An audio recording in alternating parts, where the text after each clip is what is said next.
video. Today I'm going to show you tips and tricks and mods you can do to your cue loader setup to help you keep it running smooth, make it look really cool, and help minimize ball breakage when you're trying to use the thing in the field. If you see my other video, basically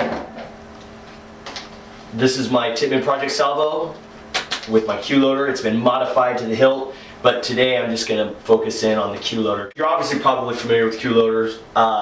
It's a spring-fed ball system. It gets rid of the hopper on the top, which is nice, especially for woods ball, because you can your field of view is greatly increased because you've got rid of the hopper on the top. They hold 100 rounds, so you kind of got to pick your shots a little bit. If you're just slinging paint, you're going to be reloading an awful lot. If you're familiar with them, you know that it doesn't look like this. One of the first modifications it was I painted it black because I liked the military simulated stuff. So it usually comes tan and transparent, so you can see when you're loading it and how much paint you have left. Since I painted it black, obviously that presents a problem, but what I did to help that was, before I painted it, I laid a piece of tape right down the middle, painted it, peeled the tape off, so I've got this strip here that is basically transparent, and you can see as I'm using paint, it moves up. I can look down and see how much paint I have left. The feeder itself is stock. You can get that stuff at Cue Loader website. The way it mounts on this gun, that's a stock setup. The feeder stock.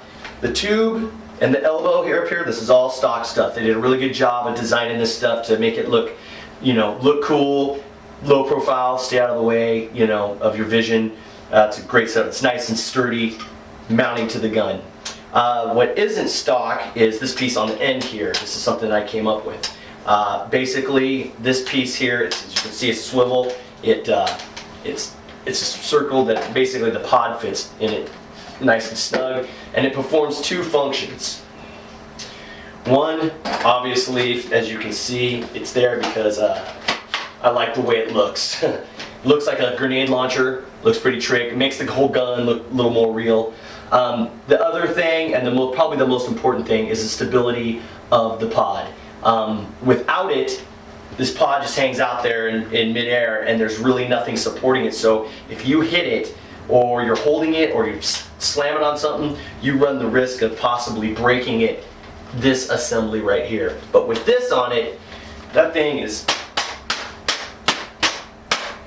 it's not going anywhere, which is nice. So I don't have to worry about being careful when I'm running through the woods or crashing through the brush or nothing. It's not gonna move. And that's about all the modifications I did to the cue loader. Now I'll discuss some of the things you can do to help it, keep it working right. Obviously, if you've been to their website, they have tricks on how to pre-wind. That's pretty important, and how to take apart the pods. Just be real careful when you're taking it apart. Once you get the hang of it, it's gravy, but it can be kind of complicated and a little bit nerve-wracking at first. But once you get it, you'll be fine. What I do before I even go out, the first day I go out, before I do anything, I preload my feeding tube. Basically what I do is without a pod in it, I feed paint to fill up my feed tube. Now, different guns have different size feed tubes. I've seen pictures, it's wrapping all the way around. I mean, it's long. The reason I do that is if you look, you'll know there's a spring inside that keeps the balls from backing out. By doing that, when you load in your cue loader pod for the first time, if there's no balls in there, that paint is spring loaded, it's going to just slam in there, and you could possibly break one before you even pull the trigger. So by preloading the feeder, it's not allowing all those balls to just slam into the feeder at one time. It'll do it for a second, just go, that's it. The other thing I keep hearing about from people is when they're trying to reload or disengage their pod, if they're halfway full, or there's pods or there's balls left in it, it gets stiff, and then you got to force it, and basically what happens is a ball is stuck in there and it breaks and it makes a mess. The reason for that is because when it's all together and the spring tension is on it, basically the ball is sitting halfway in between the feeder here and the pod. Now you can adjust that. I haven't heard anybody say it, but you can, because I've done it.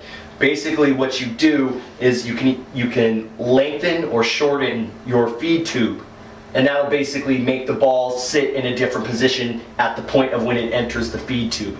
To determine this, what you're going to want to do, like on my tippmann, I have to have, have it cocked, have the bolt open, balls throughout the feeder, and then I take one and try and hold it on inside the feeder without a pod in it. So it's got to be like this. I got to look in there and I hold the ball in there with pressure on it, kind of simulating the spring. And by doing that, you can look and see if a ball is sticking halfway out of the feed tube, that's not the right position. You're going to break them. What you want to do is get that tension, the length of this tube, right, where if you're holding a decent amount of tension on it, the ball is barely sticking out. Even a little bit more is fine, like maybe a quarter, not half a ball. I have this problem, if I run small paint in this, it breaks them, trying to disengage the pod. Normal size, regular size stuff, or even larger, I don't have that problem. So if you find a paint that you really like, and you find you're having problems breaking balls when you're disengaging your pod, try lengthening the feed tube, or shortening it, depending on how it works for, in your gun. I think that's about it. Hope that helps. If you have any suggestions, I'd like to hear them, definitely. Maybe there's something out there I haven't come across. So I'm always looking for help too with my gun as well. So I hope that helps you guys, and hope to see you out there on the paintball field. Thanks.